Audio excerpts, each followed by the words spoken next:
Hello and welcome to my final video before I take my break like usual YouTubers do for about 2 months or 9 weeks.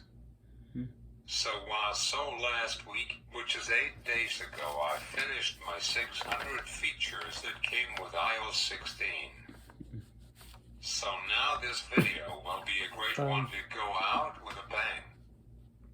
I had 3 ideas I thought of for this video, and on my schedule for every week I upload a new video. And for today I have wrote down that my thoughts about iOS 15, and I will start off this video talking about that, and then I will talk about the differences about Music and Apple Music, because on Thursday, which is 4 days away, my 4-month free trial with Apple Music will be over.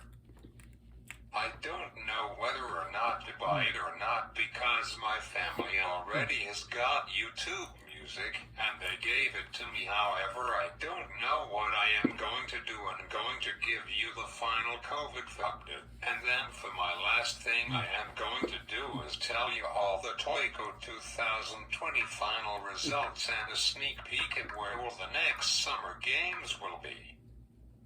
So I have got a lot of things to cover off here. So I will get started now. So first thing is talking and saying my thoughts about that I like about iOS 15 so far. I am not going to count down my top features because I like them all. Apple did a wonderful job with iOS 15 to make it the best major operating systems ever. So I will give you about as many I can find that I love, so I am going to get started. The first feature that I like about iOS 15 is that when you power on your device, instead of white background with a black Apple logo, or the other way around, now it's colorful rainbow startup screen, which is really cool. I think it will work for short term, but long term I really don't know. See, look at it for yourself. I am sorry, I am using my phone to record my final video. I want to make it the best possible lighting and clear for your viewing pleasure. So I can't show you it on my phone, but here's a picture of the startup screen. Looks like on iPhone OS 1, and up on the left side of the screen, and on the right side of the screen is the new startup screen that comes with iOS 15. As you see, the background the same, but the Apple logo has changed, which for now I like I said, but later not sure. Maybe Apple might decide to change it back for iOS 16 when it comes out next year. The second feature that I really like is now first time I didn't notice this, but now the Buscode screen are bigger buttons. And in settings you can change the text to be bold text, and now you don't have to restart your phone when you change it like so. That is kind of cool. My third feature that I really like is now there's 2 new wallpapers that come with iOS 15. Before Beta 3 Apple only did 1, now there's 2, which is cool.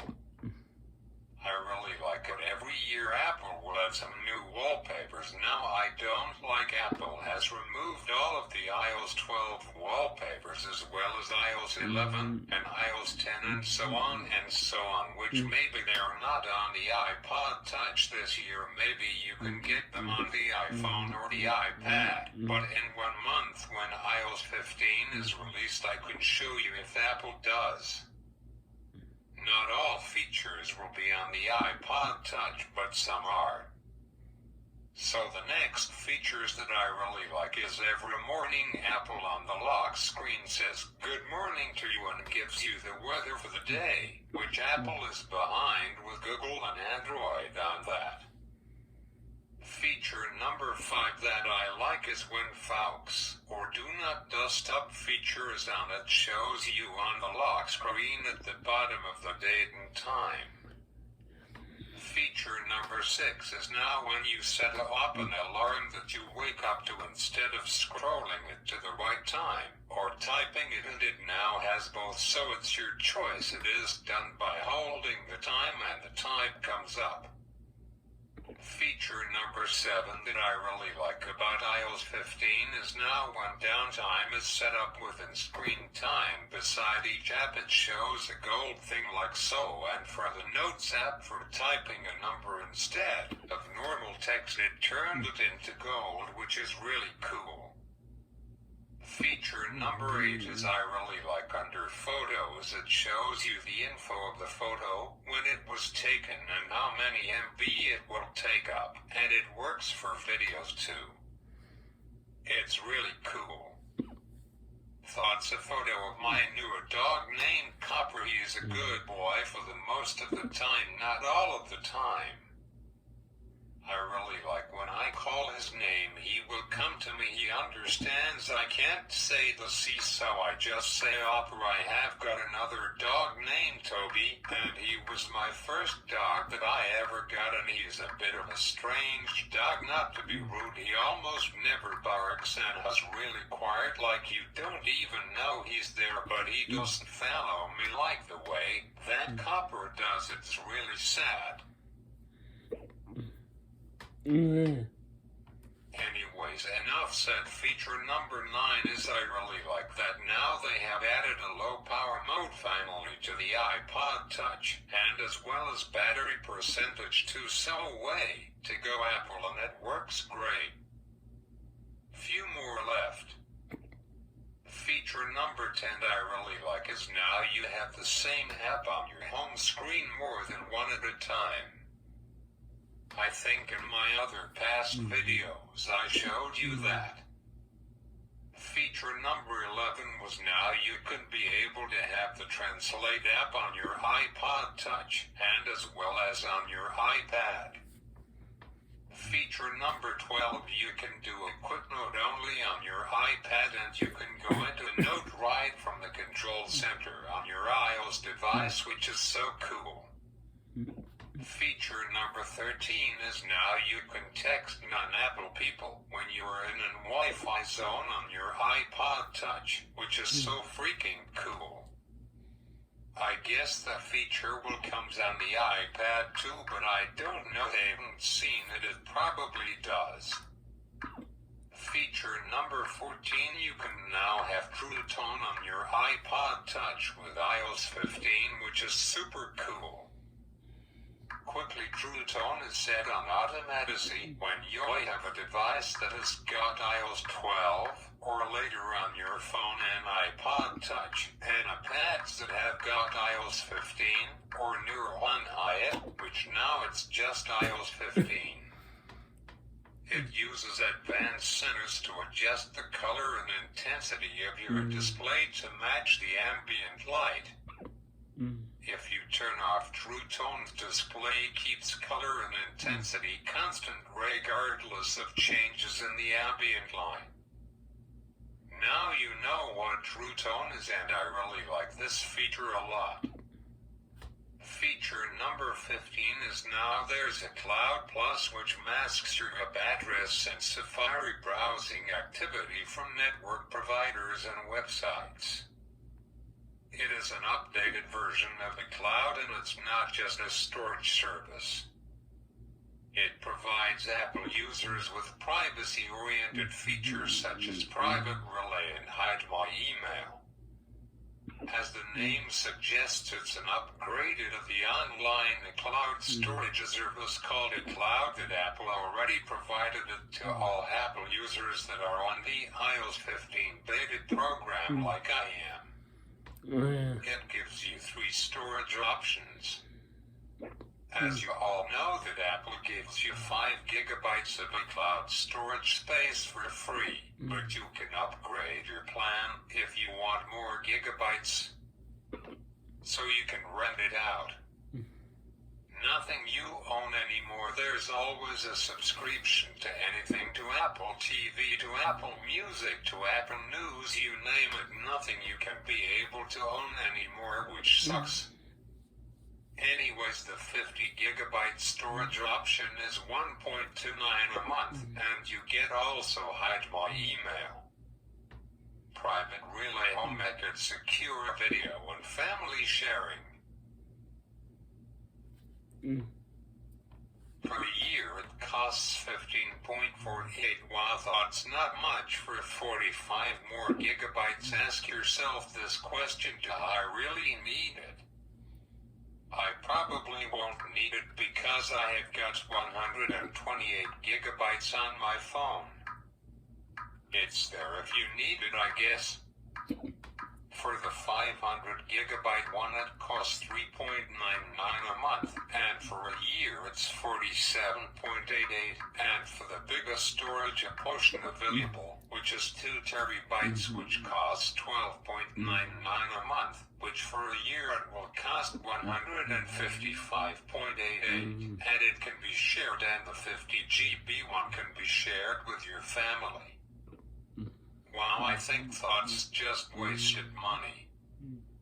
If I am desperate, I may decide to buy the 50 GB plan. There are 2 more features that I want to cover off. Feature number 16 is you can now lock your apps with iOS 15, which was a really great feature to have, on which you may don't want people like one of my friends named Steve, who's always looking at my private and personal messages. Yes, Steve, I am pointing to you if you are watching this. Let me be clear, if your name is Steve and if you are watching this, don't think I am crazy. I am talking about Steve B. Locking app feature looks like this. And you can see it can be locked with a passcode, and you can pick either 1 more minute or 15 more menus, or unlock and anchor for the day. This is the last feature that I think is so pretty cool, but I haven't tested this feature out, but we'll try it out someday soon. For gaming, if you are a gamer on your iPad, you can be able to use an Xbox controller on your iPad. It's pretty cool. I am not much of a gamer these days, but from time to time I will play The Floor is Lava and Candy Crush on my phone, or on my iPad, but mostly on my phone. So iOS 15 to the public is expected to arrive on September 16th, which I think that Apple will see. Holy poop, lots of people from all over the world will download iOS 15 and be the fastest ever operating system in the world for people to download it. I bet it will be more popular than Android 12. There are 83% of iPhones and iPads run iOS 14. Now from already the beta profile, 6% run iOS 15. While the least updated majority version of iOS was iOS 11, it sucks big time. Only 13% of the world updated it to iOS 11. So now let's move on, shall we, to talking all about the differences between Apple Music and YouTube Music. Apple Music has got a widget that you can have on your home screen, which is cool.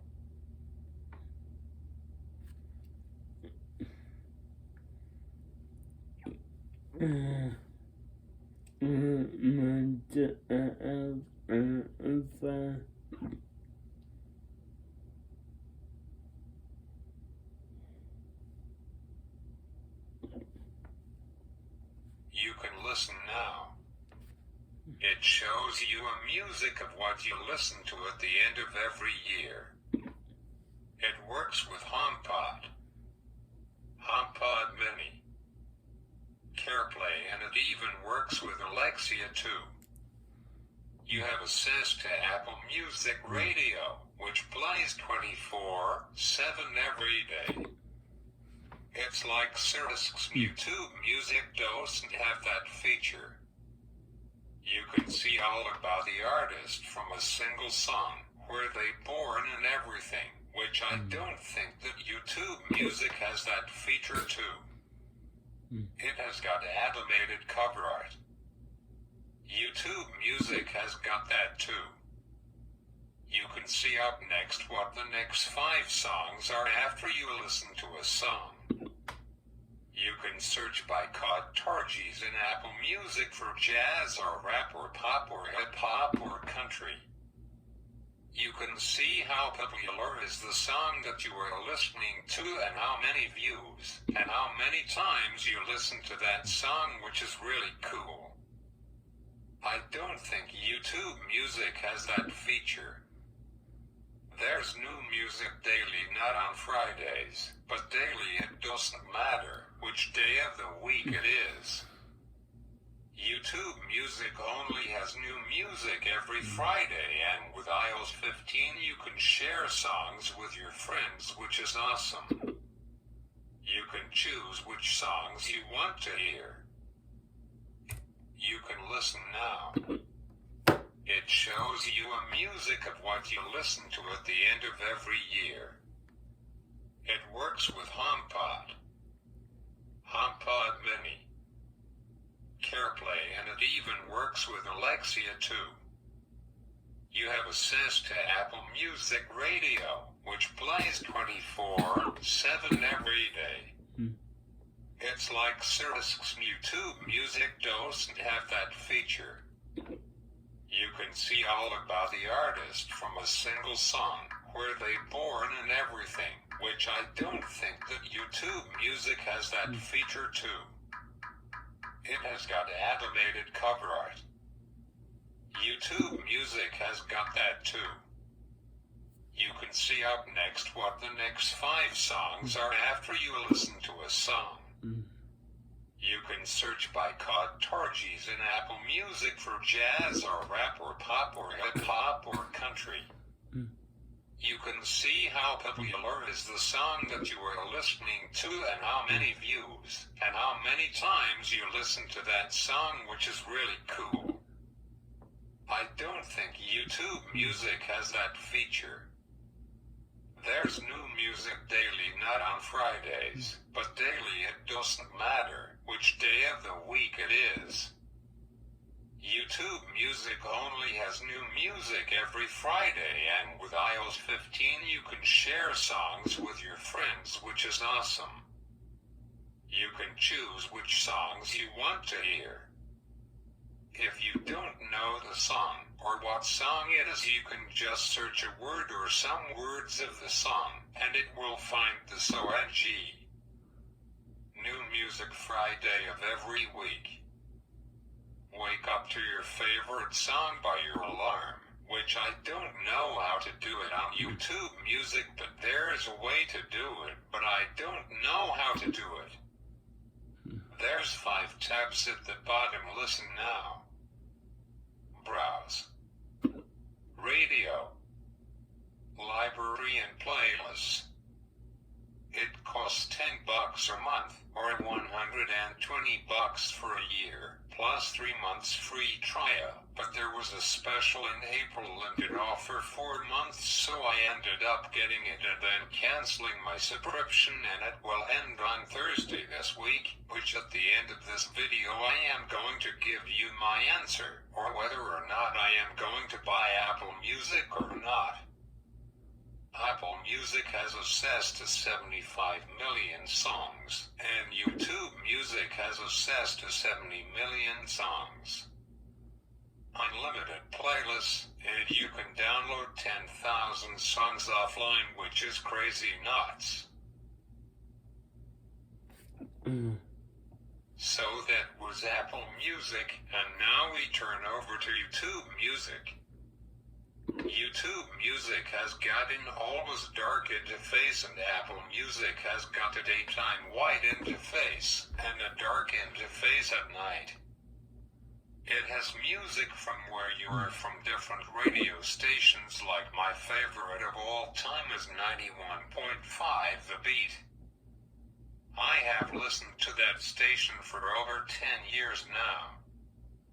I actually remember when I started listening to it in March 2011. I actually believe it or not kept track of the very first song on 91.5 10 years ago and wrote it down on my old iPod Touch 3.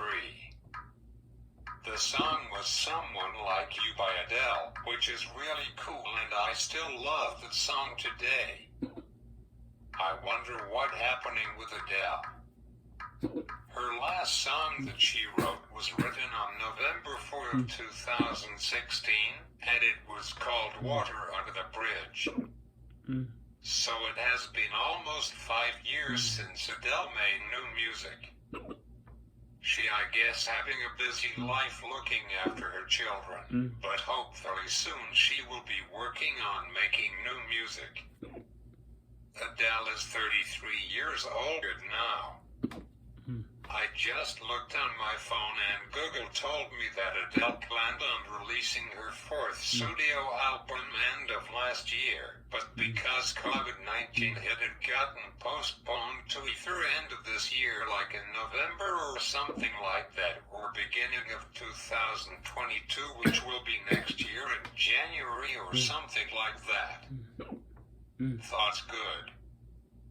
I can't believe she is only 33. I thought she would be older than that. While it would be cool to find out what was her first song she wrote back in 2006, she was only 18 years old when she started writing music. So Annie was back on topic.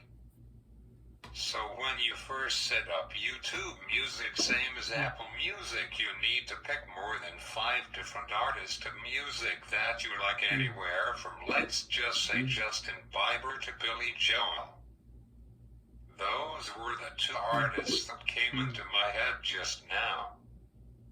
YouTube Music automatically makes 6 playlists for you, like my Super Mix, my mix from 1 to 7 with about 100 songs in one of those mixes. Apple Music doesn't offer that feature. It has got Up Next feature, which plays you the next song, and on the other hand with Apple Music, Up Next plays the next 5 songs. This one surprised me. You can't be able to stream all music on there, like for example the Beatles, and I found 2 or 3 songs that you can't listen to. It tells me that this song is unavailable for some reason. I really don't know why. It's strange, like, see what I mean? I just looked it up and you can listen to the Beatles on here. Weird. But you can't listen to all of the songs by the Eagles, which, like for example Busy Being Fabulous, you can listen to it on YouTube Music, but you can listen to the song on Apple Music. That is really interesting. I just wonder why. Annie was moving on. You can listen to the top songs like Stay by Justin Bieber and Kid Laroi, and the new one by The Weeknd called Take My Breath. It's a good song. It's really upbeat. It's clean, which I really like. No swear words, but there's some hidden bad meanings in that song. He actually wrote that song for the new Fast and Furious 9 movie. I haven't watched any of those Fast and Furious movies yet, but sometime I would like to. Last test releases and moods and genres. Apple Music has got song lyric search too, where you can't find a song or don't remember a song. You can look it up by one word or a line of a song, like so, like I got my peaches out in Jagria and raindrops rolling off my brain. Find all the songs with those words in, and Apple Music does that too. For a person, it's $13 for a month, which is $156 a year. And for the family pack, your first month is free, and then it's $20 a month, and up to 5 people. And for a year, it costs $240. If you get YouTube Premium as well, it's $300. assessed to 70 million songs. If you pick a song, you can either listen to the song or watch the music video of that song, which is really cool. Apple Music has that too. However, on Apple Music, it's unlimited playlists, and you can download 500 songs offline. But on YouTube Music, you still get to make as many playlists that you want, but here's the catch: you can only download 500 songs offline, which if you are a music lover like me, you will maybe consider the other music streaming service instead of this one. So, and I really like how on Apple Music it automatically replaces the song that you listen to for a new one, which is kind of cool, but only on Wi-Fi or data network it can do it. I think that YouTube Music does too. Now let's get to do your final COVID update before I take a break for about 2 months. While last week on Friday we hit a milestone of COVID cases worldwide of 200 million COVID cases worldwide, which is really nuts, but this is the news I want to report. Anyways, the current case count worldwide is 203,910,359, while this number is still going up even with people getting vaccinated.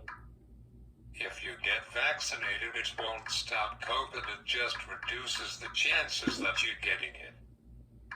I am not going to get it. So we just need to stay safe. I have been basically staying at home, thought all of us, or if I do have to go into stores or anywhere, I wear a mask and protect others from contacting it. This is the sad news time. But I have to report it anyway. 4,313,461 people died from COVID, but here is the good news: 183,174,347 people has recovered from the virus. Well, it's a month before you guess it. Sorry kids, back to school for your second COVID school year. I will start schooling again after the long weekend in September. Get back into doing my daily count every day and learning how to make my videos better with YouTube's free YouTube University program. Now let's see how's the world doing today. While in the USA it's higher than I have seen it in a really long time, which means lots of people have been gathering and going to places. Thoughts why the numbers are going up. People who are vaccinated think life returned back to normal, but it hasn't fully yet. We just need to be patient and wait just a little bit longer. So the USA today reported 40,244 new COVID cases, which is not good. They have reported that sadly 104 people's lives lost today, which is really sad. Guess what? 100% of the US has gotten their first dose, and 79.3% has gotten fully vaccinated.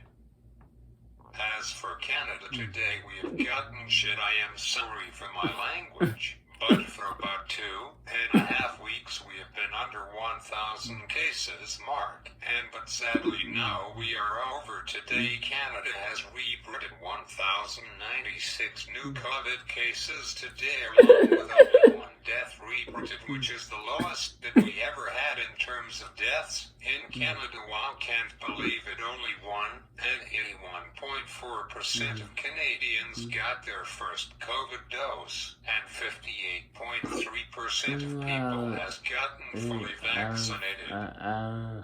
So now, because I will be talking about the Olympics, I will be talking about what COVID is like in Japan today. I know Japan reported 14,472 new COVID cases, and they have hit hit a milestone of 1 million cases today, and only 7 people died from COVID in Japan today.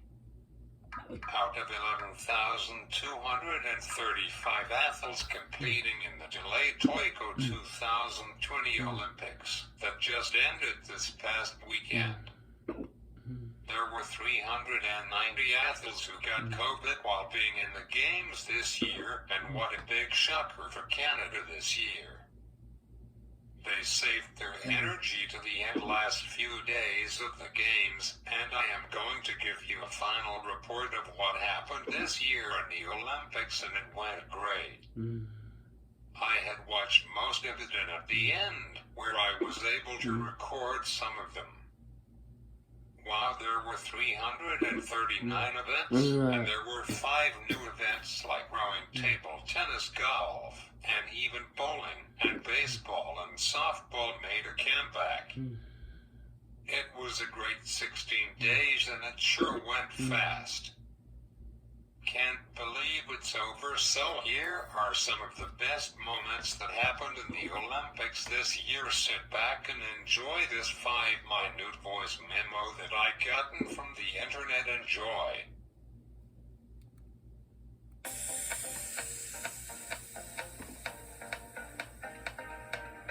No, but this time he's spectating, commenting on the games as opposed to actually swimming. So really, Keimo in Tokyo.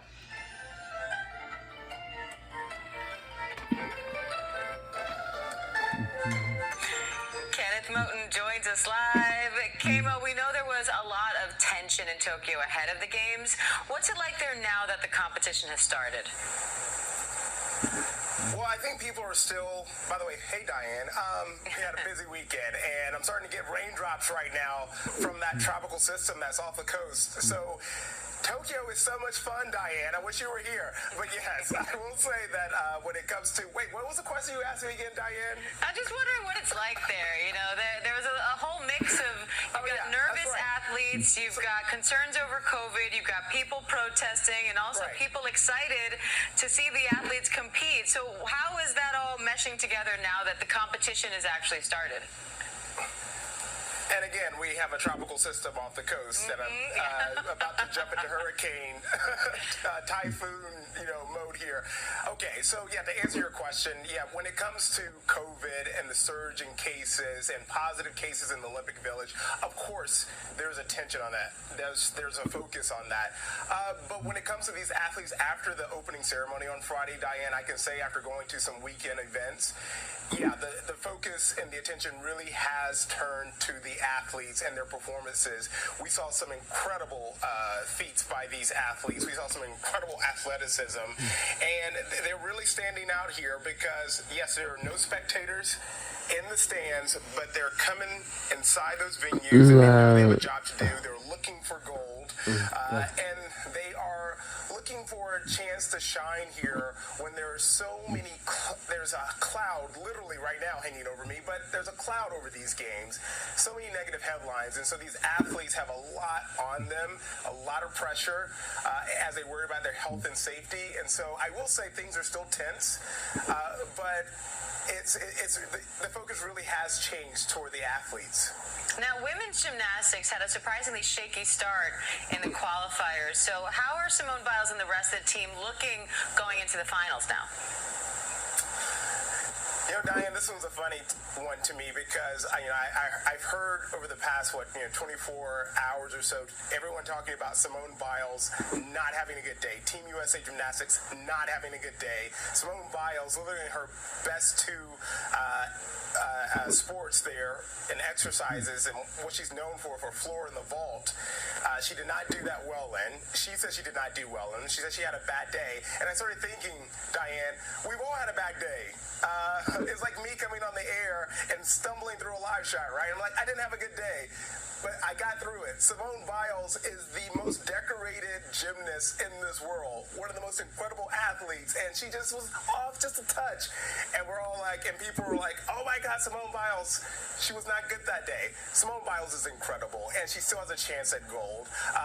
But Team USA and the gymnasts there, they do have some work to do, and they know that, and I think they beat themselves up more than anyone can.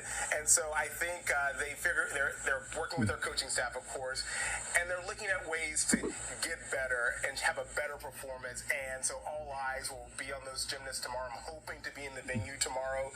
Their tickets are limited. As we know, there are no spectators that can go in there. With the media, they're also trying to limit the amount of media inside those venues, but I'm hoping to grab a ticket, Diane. Even with the mistakes, I'm sure most people would love to perform that way on their best day. And some are even saying that this might help Team USA shake off some of the preliminary nerves so they do even better in the final. So, of course, we're all rooting for them. And the USA already has a few gold medals under our belt. So, Kenneth, what are some of the big wins that stick out to you so far, and who are you watching out for? Oh, so the first one, really, as in the first medal that Team USA got, because we didn't medal on the first day. That's the first time that's happened since 1972. A little history for you there. I'm sure you've heard that a lot because we were all shocked and surprised that it didn't happen on day one for Team USA. But then when you also think about it, you go, well, it's Tokyo 2020. It's weird, it's unusual, it's strange. What else could happen? There's a typhoon coming. So yeah, when it comes to these athletes, those the swimmers, Diane, they are incredible. I didn't learn to swim until late in life, and so when I see those swimmers and what they can do in the pool, I am just in awe. And so when you saw what Mr. Kalish did, you saw what Jay Little. So here are the results in the end. Dim the lights, here we go. The winner of 6th place is Team Canada with 17 gold medals, 7 silver medals, and 22 bronze medals, which is a grand total of 36 medals. Thoughts a big improvement. Flashback to Rio and Brazil in 2016, and Canada came in 20th place, so 6th place this year was pretty impressive.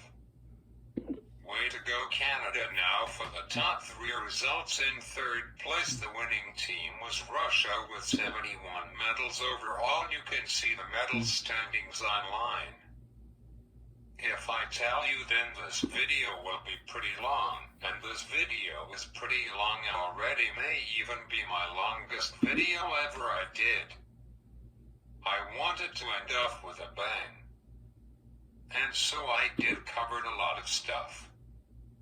I wanted to upload this video yesterday like I told you all I would, but I started it later than I wanted to, and therefore I just made my video today.